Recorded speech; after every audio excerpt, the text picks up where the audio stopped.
The New York Islanders led the Montreal Canadiens 2-0 at the end of one period. They still lead the Montreal Canadiens 2-0. The game is now at the end of the second period. You know, the way the Canadiens have played in this playoff, people who make predictions or try to be brave have really been knocked into left field by them. But Dennis Potvin, before the first game, was right on. He said, we know we're going to play a different Montreal Canadiens team. You were right. How have they been different so far, especially those first two games?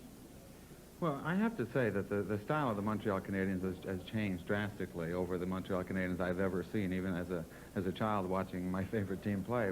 They have resorted to a very strong defensive game, the same kind of game the Islanders started out in the early 70s, the kind of game Washington has adapted, the kind of game where you're going to wait, be very patient, and just try and nullify the other team's attack. And you frustrate the other team by doing that, and hopefully you can capitalize on your opportunities. You frustrated them tonight, Denny, through most of the first two periods. They came on a little bit toward the end. I still feel it's 2-0, but the next goal, if there is one, has got to be very important. We feel it's very important. We'd like to have it. If they score the next goal, fine. We still have a lead. We still have a chance of winning the game. We cannot think negatively at any time during the game because we have to feel like we're in control to play at our best, and we want to be in control most of this third period.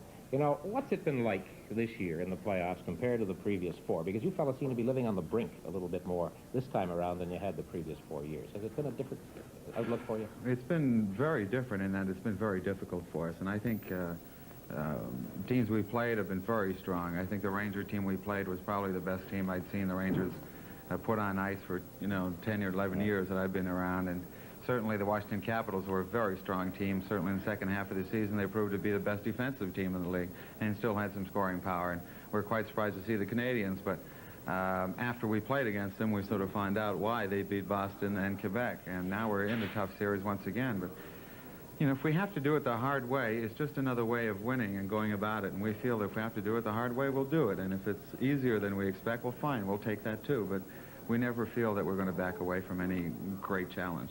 I don't know if you fellas are getting tired of this drive for 5 situation. Most of the players in your team weren't even born when the Montreal Canadiens won 5 in a row. Is number 5 that important? Is it something that you're talking about in the room or whatever? No, it's only used for motivational factor. I believe that most of us, I was around when Montreal won, but most of us are simply thinking of what we're involved in right now, and it's a series against the Montreal Canadiens. And the drive for 5 is a great media hype and something for fans to hang on to, and as I say, sometimes motivational for us, but we're basically more interested in what's happening today. Denny, thank you very much. It's always a pleasure, Dick. Yeah. Dennis Potvin, our guest, the Islanders captain. It's 2-0 for the Islanders. Don Cherry is next in line when our coverage of the Stanley Cup playoffs continues.